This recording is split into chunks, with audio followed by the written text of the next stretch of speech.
Ever thought about getting a real job? The work of emergency services is not for the faint-hearted. Blues and Twos, Thursday 7:30 on Central. Well, well, well. It's about time you showed up. Tuesdays, Thursdays and Fridays at 8. Make sure you don't miss the bill on Central. Tonight's late movie stars Arnold Schwarzenegger in the second of the Conan films, a quest for a magical key which will lead to a jewelled horn of the dreaming god. Conan the Destroyer is at 10:40. But first on Central, it's news time.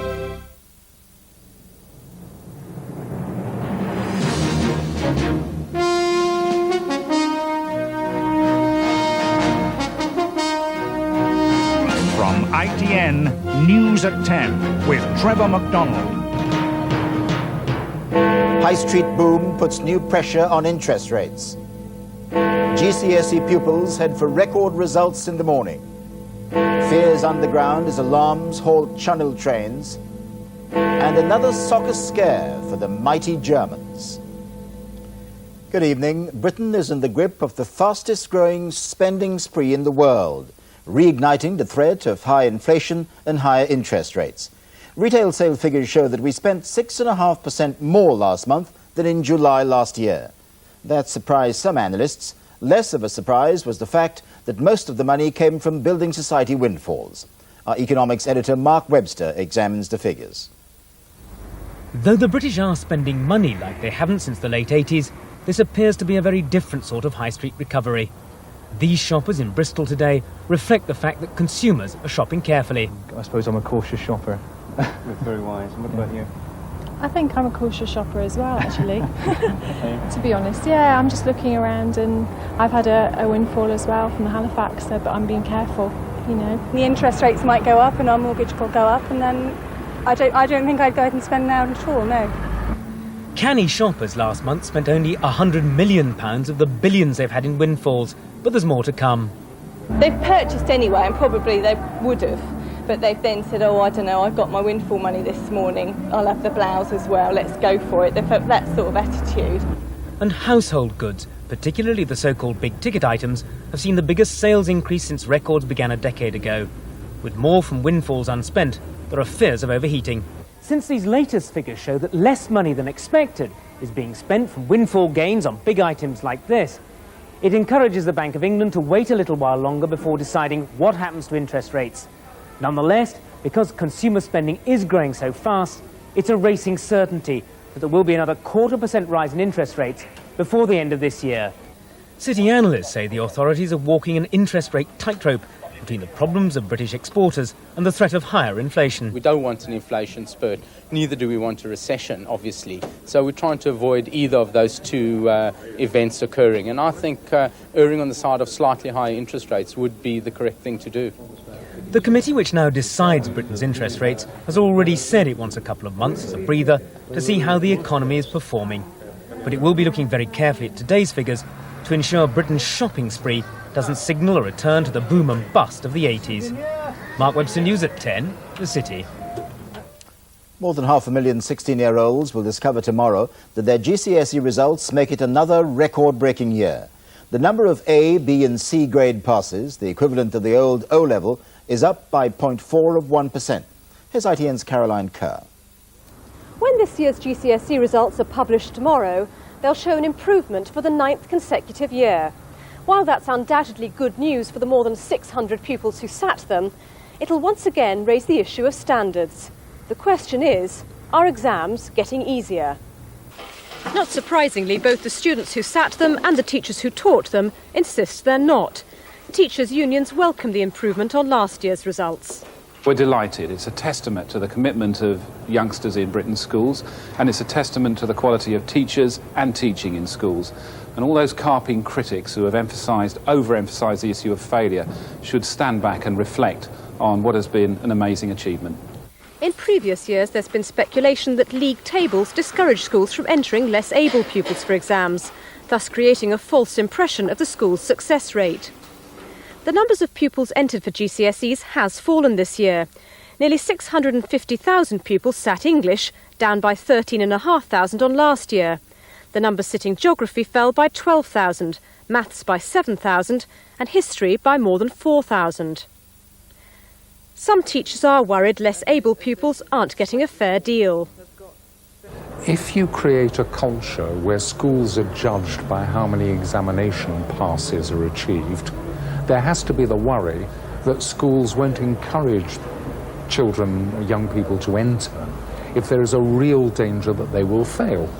But head teachers preparing to send out results say you can't blame league tables. The league table is based on the number of pupils in the school. And if you've got pupils who are unlikely to score any points towards that league table position, then if you don't enter them, it won't make any difference. So you might as well enter them, hope that they get some qualification that might be of use to them. Underachievement isn't a concern for Nisha Santhiraraja. At 7, she's hoping to become the youngest person ever to pass a GCSE. She took computer studies and thought it was quite easy. But of course, for thousands of 16-year-olds anxiously awaiting their results, arguments about standards and league tables are irrelevant. For them, the importance of tomorrow will all be connected to personal achievement. Caroline Kerr, News at 10, at the Department of Education. The Labour Party found itself diffusing another controversy over the Millennium Dome today. Remarks about it, made before the election by Claire Short, came back to haunt her. She had described it then as a silly temporary building. Today she and the responsible minister, Peter Mandelson, said the whole cabinet now thought it a good idea. Our political correspondent John Draper reports. Peter Mandelson was at a factory in Bolton to see the steel masts being welded for the Millennium Dome. But the visit was also to stress the contracts awarded to British companies after the row over a German firm making part of the roof. But as Mr. Mandelson was getting hands-on experience in Bolton, his colleague Claire Short was quoted in a magazine criticising the money spent on the dome. How much better than some silly temporary building in Greenwich is a commitment to work with other countries to eliminate abject hunger. Back in Bolton, Mr. Mandelson said that interview dated back to before the election and referred to the old Millennium Project, which Labour changed. Claire Short was part of the decision of the Cabinet to back the new Millennium Experience following the changes we made. Tonight, Ms. Short agreed, blaming sloppy and dishonest journalism for misrepresenting her and stressing she supported the dome. The Tories, though, said it showed the government was divided in principle on the project. It's completely Orwellian, isn't it? You have one person saying this is worth spending millions of pounds of money on, one of his colleagues who says it's a complete waste of money and the whole thing should be spent on overseas aid, and then the first spokesman turns up and says, guess what, these two things are completely reconcilable. It's utter nonsense. Earlier this week, John Prescott, visiting the Greenwich site, had a spat with Mr. Mandelson, comparing the junior minister to a crab. Get on the executive, Peter. Me and my mate Peter. So did that upset him? Politicians need to develop a hard shell, and I have. But then, as John Prescott also said, you need a soft heart, and as he said, that's what I've got to. Peter Mandelson was appointed as Tony Blair's troubleshooter. He's had more trouble than he might have expected from the Millennium Project, and there's still 2.5 years to go. John Draper, News at 10, Bolton. 2 freight trains were forced to a standstill inside the Channel Tunnel this afternoon by 2 separate fire alarms. They went off within a few minutes of one another, and the 29 lorry drivers on board escaped into the service tunnel. Some said they weren't told what was going on. Both turned out to be false alarms. Nicholas Owen reports from Kent.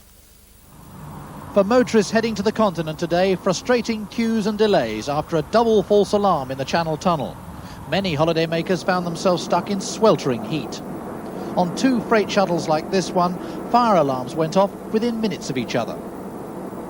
The freight shuttles carry lorries through the tunnel. Regulations covering them have been significantly tightened up.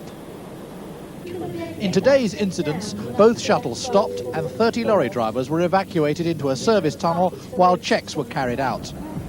It was after last winter's blaze in the tunnel, which broke out on a freight shuttle, that stricter rules, including the immediate stopping of trains, were introduced. The Eurotunnel operating company says those rules did result today in lots of problems and discomfort for its customers. Some decided not to travel at all. I decided the delay was a wee bit too long for me tonight. How long is the delay at the moment? 3 hours, I think, I was told. And that's too long to hang around and wait? Well, I think so. Also affected Eurostar passenger trains sharing the tunnel with the car, coach and truck carrying shuttles. And what concerned me was the lack of attention, lack of information that had there been a full train and people started to really panic, I think all hell would have let loose. Investigations have already begun into the false alarms, with the tunnel authorities this evening offering profuse apologies to the many people held up by the worst delays to affect the link to France since last November's disastrous fire. Nicholas Owen, News at 10 at the Channel Tunnel. Dodi Fayed, friend of the Princess of Wales, arrived back in Britain tonight from the United States. Mr. Fayed hasn't been seen in public since his 2 holidays with the Princess and controversy in America about his previous relationships.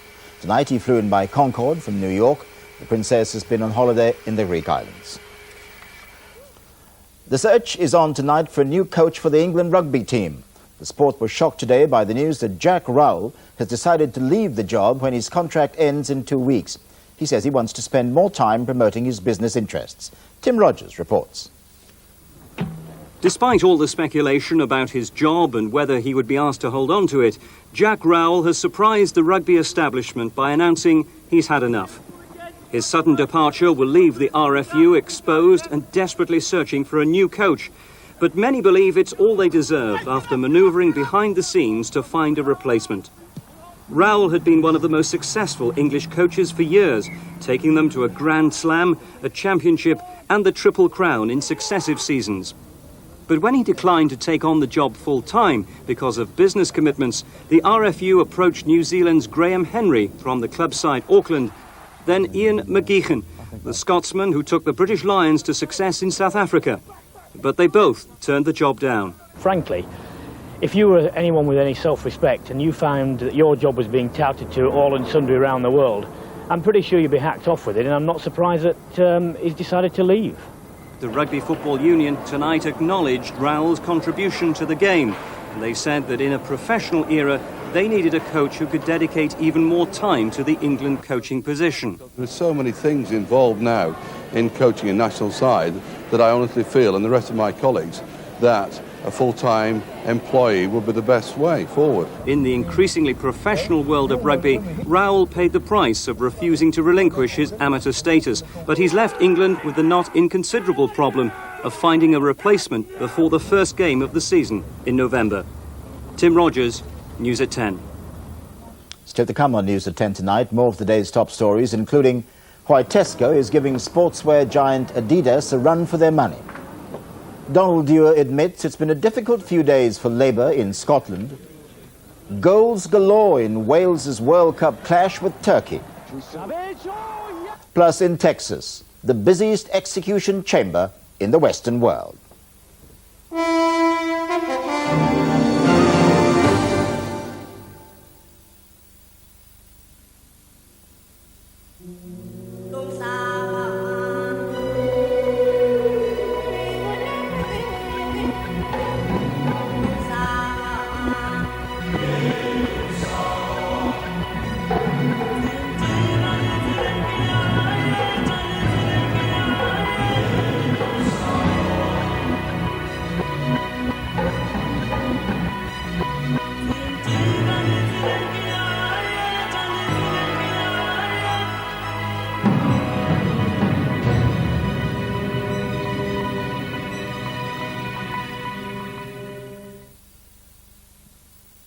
Back in 1835, NPI started out helping a few people put something by for the future. Our reputation spread. Now, with assets of over £10 billion, pensions are still our speciality. Because at NPI, we think the fundamental things apply. To help secure your future, contact your independent financial advisor or phone us on 0800 444 855. As time goes by, you'll be glad you called NPI. Yeah, the worst thing about New York is the cab drivers. I mean, they never know where they're going. Yeah, but what about all those great clothes shops? We've got great shops too. Maybe. But the absolute best thing about New York is the food. You can walk straight into a deli any time, and they'll make you up a massive sandwich the size of a skyscraper. Gorgeous fillings. You just don't get in sandwiches over here. You've obviously been away too long. New Hellman's Deli Sandwich Mayonnaise. 4 ways to make any sandwich delicious. If you suffer pain at night and so have trouble getting to sleep, this is for you. New Panadol Night. the first and only painkiller to promise strong pain relief, combined with a gentle sleep aid that will help you rest peacefully. And so, wake feeling good. New Panadol Night. Like an elephant, strong yet gentle. Have a great day.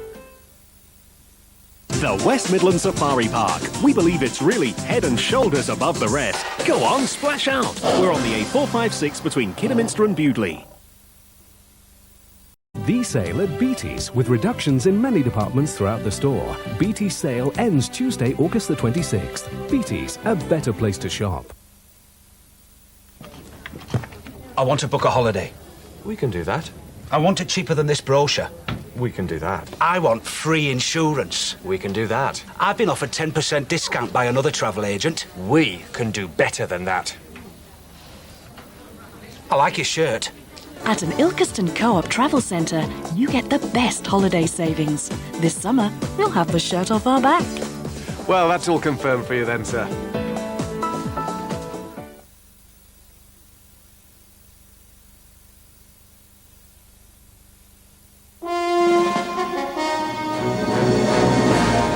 Welcome back. The supermarket group Tesco is taking on another famous brand name and undercutting its normal prices. Last time it was Levi's and their 501 jeans. This time it's the sportswear company Adidas and a range of its clothes and shoes. ITN's Adrian Britton explains. Across Britain, the shelves of Tesco are stacked to challenge the price of fashion. Never before has the Adidas label appeared at Tesco. The German company believes the supermarket has the wrong image to sell its sportswear. But in America, the supermarket chain has secretly bought up vast quantities of Adidas clothing and shoes about to be sold in the UK at a fraction of the normal price. The store says its customers want brand names. We believe that it's only right that they should be able to get it at the same value that we offer our other products at. And basically, we're against selective distribution, so we've decided to procure it in another way. The system works like this. A chain of stores in America will tell Adidas that they sell, say, 100,000 pairs of trainers a year, where in fact they only sell around 50,000. But they sell the other 50,000 to the middlemen, who in turn supply Tesco's. And that enables the supermarket to sell a pair of trainers like this, which normally retail for around £50, for just £25. Beneath the gloss of advertising, Adidas is accused of artificially inflating its prices by limiting the number of shops it supplies. Immediately, there's nothing the manufacturer can do about the Tesco challenge, but is examining ways of tightening its product supply. Many of our products are sold for leisure use, but first and foremost, we're a sports brand. And if we don't protect what we stand for, then we don't stand for anything at all. With the abolition of the recommended retail price on many electrical goods, it's been a price-friendly summer for the consumer. And stores which take on the manufacturers will get government support. Ministers say high prices generally should be challenged. Adrian Britton, News at 10, North London. The Labour Party in Scotland tried to put the repercussions of the suicide of MP Gordon McMaster behind it today and to concentrate on its referendum campaign. Scottish Secretary Donald Dewar did say, however, that the last few days had been bruising for the party, but he added that Labour would now ensure better standards in public life. Our political correspondent Tom Bradby reports. Today, the Labour Party really did want to move beyond the controversy in Paisley. Mr Dewar, campaigning for a double yes vote, hence the poster, insisted all Labour candidates for a Scottish Parliament would be carefully vetted, but he acknowledged the past few days hadn't been easy. Mr Dewar, after all the political capital you made in the last Parliament over Tory sleaze, do you feel embarrassed by what's happened up here? Well, the first thing I would say to you is that the contrast is that we have moved to try and deal with this situation. I'm not saying that I have enjoyed the last couple of weeks. I haven't. But we had to have due process. We had to investigate it properly. We had to be satisfied there was something serious enough to justify further investigation. Having established that, we moved. In Paisley itself tonight, the local paper was going to the presses with new allegations on its front page. On the streets, people were clearly fed up. The corruption that goes on in this place is unbelievable. It's rife, top to bottom, stinks. The No campaigners say they'll now be highlighting the tax issue. They say it's not simply a question of income tax. A parliament could vary local taxes, perhaps impose new ones altogether. Our main difficulty was encouraging no voters to come out, because it'd be so demoralised and told there was no point in them voting. Now they can see a chance. There's a great chance of winning. We think we'll have a high turnout, and it'll be a high turnout for no. At this stage, even the No campaign acknowledged that people are still likely to vote in a Scottish Parliament. But there's a consensus amongst all the political parties here that the vote on the second question on tax-raising powers could now be very close indeed. Tom Bradby, News at 10 in Edinburgh. In Bosnia, NATO troops have disarmed police officers in the town of Banja Luka. The officers were loyal to the indicted war criminal Radovan Karadzic. NATO's action is seen as a strong mark of support for the current Bosnian Serb president, Biljana Plazvic. She's engaged in a power struggle with Karadzic and his supporters. More residents have been leaving the volcano-threatened Caribbean island of Montserrat tonight, but as the evacuation got underway, hundreds of others said they wouldn't leave the British territory until the British government made clear what financial help it's offering. And in Paris, the transport authorities are to halve fares on buses and on the underground to encourage motorists to leave their cars at home. The move follows a pollution alert brought about by high exhaust fumes and the current heat wave. The terrifying rise of the murder rate in Texas has produced a radical solution. The state has speeded up the appeals procedure and is now executing murderers faster than ever, 25 so far this year.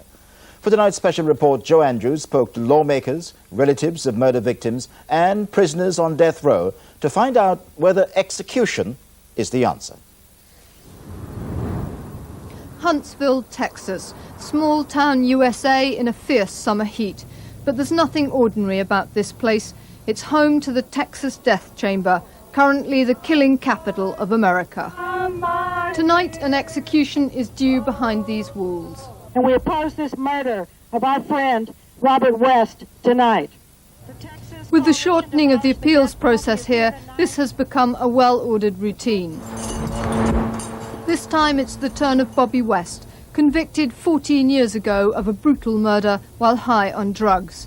He's allowed a cheeseburger and fries before being taken to the death chamber, but not the last cigarette he wanted, as Texas prisons have a no tobacco policy.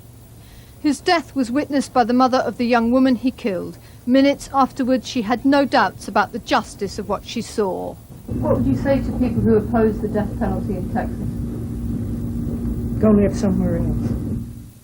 This is the Texas Death Chamber. So far this year, 25 people have been strapped to this bed and killed by lethal injection, which makes this room the busiest execution chamber in the Western world. Texas currently holds 455 people on death row, all murderers. They spend an average of 9 years here, but now that time is contracting. The prison is not an inhumane place. They can make prison officers' uniforms, and many have some freedom to move around. But that doesn't alter the terrible strain of living with the knowledge that the only exit from here is through the death chamber. You're in a place where you're here to die. Thomas Miller L. has already had several execution dates set and then delayed. Any system of government that approves of legally killing human beings, when they do not have the ability to produce a life, all right, themselves, I think it's a civilization that basically turned into savages. Yes, kill me. Texas's death penalty is partly in reaction to the state's crime figures. Not simply petty cases like these, but a murder rate 6 times that of Britain, as well as nearly 9,000 sexual offences every year. Last month, a new law was passed with the help of this Texas senator that allows persistent child sex offenders to volunteer for surgical castration. If only one person takes advantage of it, and we save countless children that person might have violated, in my mind, all the discomfort in talking about this topic and the kidding and everything else that I get and as the sponsor of this legislation, all that's worth it. Already one man wants the operation. He admits to over 200 offences against children and believes castration is the only thing that will deter him. If I'm not castrated, I'm concerned that I will reoffend and molest another child, possibly even killing the child. Patients must pay for their own operation. A victims' charity that staged this celebrity golf tournament last month to raise funds has already offered Mr. McQuay the money. They hope others will also volunteer. Texan jails now house 140,000 people, a number that's expected to go on rising as the state continues a war on violent crime with its own particular brand of justice. Joe Andrews, News at 10, Texas. Tonight's sports news now. And Britain has won a second gold medal in the European Swimming Championships in Spain. The men's freestyle relay team beat their own record to claim victory in the 4x200 metres race in Seville. And Ireland's controversial Michelle de Bruyn, accused of drug taking after her Olympic success, won her second gold medal in as many days in the 200-metre freestyle. Wales went out fighting in a high-scoring World Cup qualifying match against Turkey tonight. The final scored Turkey 6, Wales 4. In their game, Northern Ireland went one-up against the mighty Germans, but eventually lost 3-1. Germany's substitute Oliver Bierhoff got all three. Peter Staunton watched the matches. A brave effort from Northern Ireland. They matched German efficiency with honest endeavour and for a time looked like pulling off one of the great upsets of the qualifying campaign. Germany were rarely able to settle in the first half. When they did, the Grimsby goalkeeper Aidan Davison was up to it. And 15 minutes after the break, Northern Ireland's dream of making the finals next year was rekindled as Michael Hughes rocked the European champions. Germany's lethargic mood changed within minutes, and Oliver Bierhoff suddenly found the Irish cover had gone missing. And it was absent again as Bierhoff made it 2-1. And the striker completed his quickest ever hat-trick. It had taken just 6 minutes to destroy Northern Ireland's hopes. Wales had no hope of making the finals before tonight's game. When they went 2-0 behind, it looked as if they were going down without a fight. Then an incredible match unfolded. Wales hit back through Blake. And then